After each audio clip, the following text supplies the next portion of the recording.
I bought an original Hitbox in March of 2020 and used that controller almost exclusively until about March 2024. That is when my S16 arrived. It had all the extra buttons I was looking for, all of the features I was interested in, and it was compatible with all of the systems I was using, namely PC, PS5 and Switch. And the most apparent aspects? It retails at a very low price and it is tiny. Let me walk you through how this controller has held up 2 years down the line. My button layout is identical to the one on my M Ultra Gen 2, standard face and directional buttons. This one up here does not really have any use as I'm using the turbo button for the actual controller specific function button. But yeah, it is pretty much the exact same layout and use case. This is parry, this is my touch button, or the equivalent macro in Tekken 8 to reset the training rooms, and this is the Street Fighter 6 training mode function button, or 1+4 in Tekken 8. Realistically, it is just a Street Fighter 6 training mode button at the moment though. Just like the M Ultra Gen 2, although really the other way around. This one came first after all, but it has two USB-C ports, one on the left and one at the top. It is worth pointing out that there is one button on here that serves absolutely no purpose for me, and that is the button on top of square. The reason I'm so infatuated with the M Ultra Gen 2 is the fact that it has both a left thumb button as well as a left pinky button. However, while not as elegant and convenient, my left pinky button doesn't exist here. So that's what I use the turbo button for. Not as ergonomically friendly, but at least it's on the same side of the controller and I can still reach it with my left pinky. The controller comes in one of two standard configurations out of the box. You can either get the red profile switches or the crystal ones. Both of them are not too far off from one another in terms of feel in my opinion. The crystal ones definitely feel better, but the difference really is not that great. Personally, I prefer shadow hunting switches, the black ones, and wind engine switches, the blue ones. If you are more into the aesthetics of it all, you might be more interested in keeping the crystal ones though. The keycaps are awesome in my opinion, as they have a very nice feel to the touch to them. However, the actual pressing of the button is heavily reliant on the type of switch you're using. The red ones being the most resistant ones compared to the shadow hunting ones, which actuate the easiest. It will require some trial and error to find your perfect fit. Other or non-branded switches I don't really have any experience with, or knowledge of for that matter, but they do exist. Sound is another aspect to take into account here as well.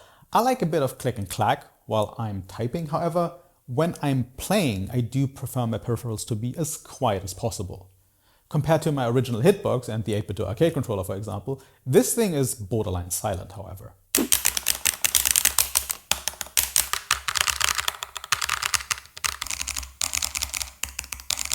This is personal preference of course, but in my case specifically, if my partner decides to go to bed early, having a controller option that does not make my office space echo through the flat space like some construction site is more than just a little bit of a bonus in my opinion.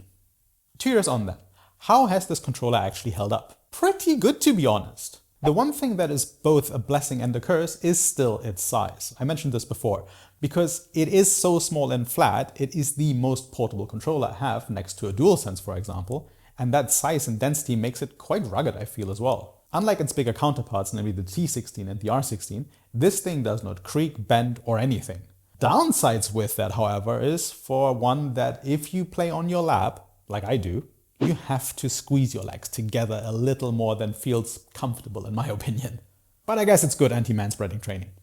Another issue comes from how light it is, as it will not really stay in place when you're more hectically mashing buttons, which don't mash, but you know what I mean.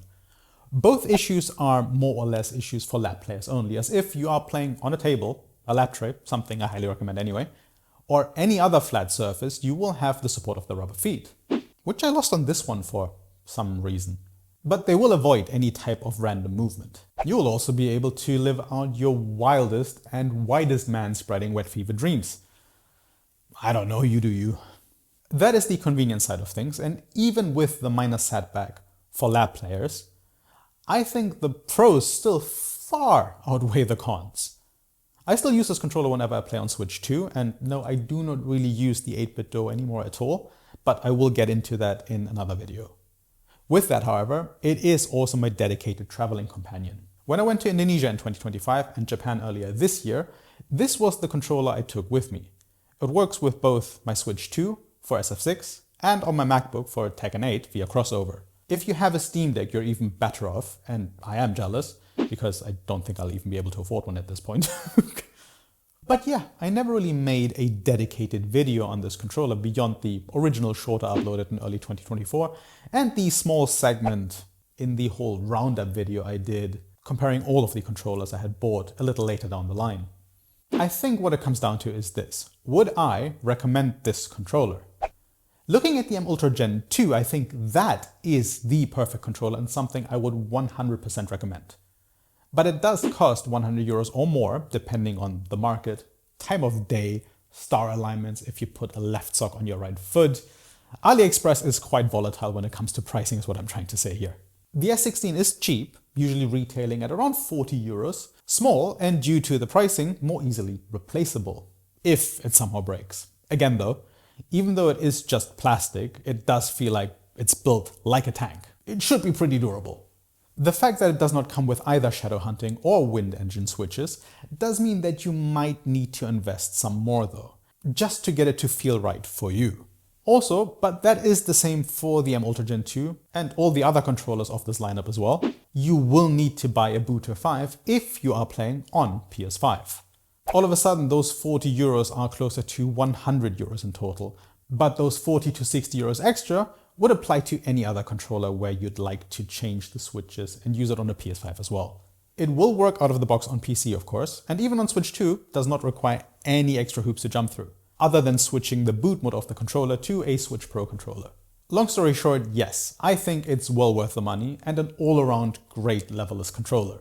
Easy art customization is also a benefit here. I'm too lazy for that, but you can do it and it is easy and neat. The fighting game sphere always has incredibly strong opinions about their peripherals, so I want to know where you stand. Are you braving the lap play or are you strictly a desk player? And what switches are you running to make these tiny boards feel right? Also bonus, dump your preferred travel setups down in the comments as well. Or, as per usual, just leave a bunch of potato emojis. Always a favorite of mine. See you next time.